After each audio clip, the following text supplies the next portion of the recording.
ಎದೆ ಹಾಲನ್ನು ದಾನವಾಗಿ ಮಿಲ್ಕ್ ಬ್ಯಾಂಕಿಗೆ ಕೊಡಬೇಕು ಅಂತ ಇರುವಂಥ ತಾಯಂದರು ಏನು ಕಂಡೀಷನ್ನ ಫಾಲೋ ಮಾಡಬೇಕು ಅಂತ ಹೇಳಿದ್ರೆ, ಮುಖ್ಯವಾಗಿ ಯಾರು ದಾನವಾಗಿ ಕೊಡಬೇಕು ಅಂದ್ಕೊಂಡಿರ್ತಾರೋ ಅವರು HIV ಮತ್ತು ಜಾಂಡಿಸ್ ರಿಪೋರ್ಟು ನೆಗೆಟಿವ್ ಇರಬೇಕು. ಆನಂತರ VDRL ಟೆಸ್ಟ್ ಕೂಡ ಆಗಿದ್ದು ಅದು ಕೂಡ ನೆಗೆಟಿವ್ ಇರಬೇಕು. ಜೊತೆಗೆ ದೀರ್ಘಾವಧಿಯಿಂದ ಯಾವುದೇ ಮಾತ್ರೆಗಳನ್ನ ಅವರು ತಗೊಳ್ತಾ ಇರಬಾರ್ದು.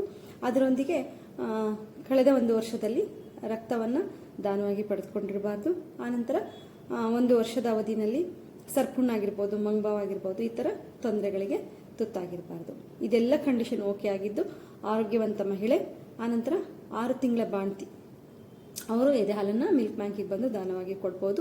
ಅದ್ರ ಜೊತೆಗೆ ನಾವು ಬಂದು ಕೊಡ್ಲಿಕ್ಕೆ ಕಷ್ಟ ಆಗುತ್ತೆ, ಮನೇಲಿ ಇಟ್ಕೊಂಡೆ ಹಾಲನ್ನು ಶೇಖರಿಸಿ ಸಂಗ್ರಹಿಸಿ ಕೊಡ್ಬೋದಾ ಅಂತ ಒಂದಿರುತ್ತೆ. ಅದಕ್ಕೆ ನೀವೇನು ಮಾಡಬೇಕು ಅಂತ ಹೇಳಿದ್ರೆ, ಹತ್ತಿರದ ಮಿಲ್ಕ್ ಬ್ಯಾಂಕಿಗೆ ಹೋಗಿ ಅಲ್ಲಿರುವಂಥ ಸಿಬ್ಬಂದಿನ ಕನ್ಸಲ್ಟ್ ಮಾಡಿದ್ರೆ ನಿಮ್ಗೆ ಗೊತ್ತಾಗುತ್ತೆ ಏನು ಪ್ರೊಸೀಜರ್ ಅಂತ ಹೇಳಿಬಿಟ್ಟು ಮನೆಯಿಂದಲೇ ಹಾಲು ತೆಗೆದು ನೀವು ಮಿಲ್ಕ್ ಬ್ಯಾಂಕಿಗೆ ಕೂಡ ಕೊಡ್ಬೋದು. ಅದು ಯಾವ ರೀತಿ ಅಂತ ಅಲ್ಲಿ ಸಂಪರ್ಕ ಮಾಡಿದ್ರೆ ನಿಮಗೆ ಗೊತ್ತಾಗುತ್ತೆ. ಖಂಡಿತವಾಗಿ ಹಾಲನ್ನು ವ್ಯರ್ಥ ಮಾಡದೆ ಇನ್ನೊಂದು ಮಗುವಿನ ಜೀವದಾನ ಮಾಡಿದಾಗುತ್ತೆ.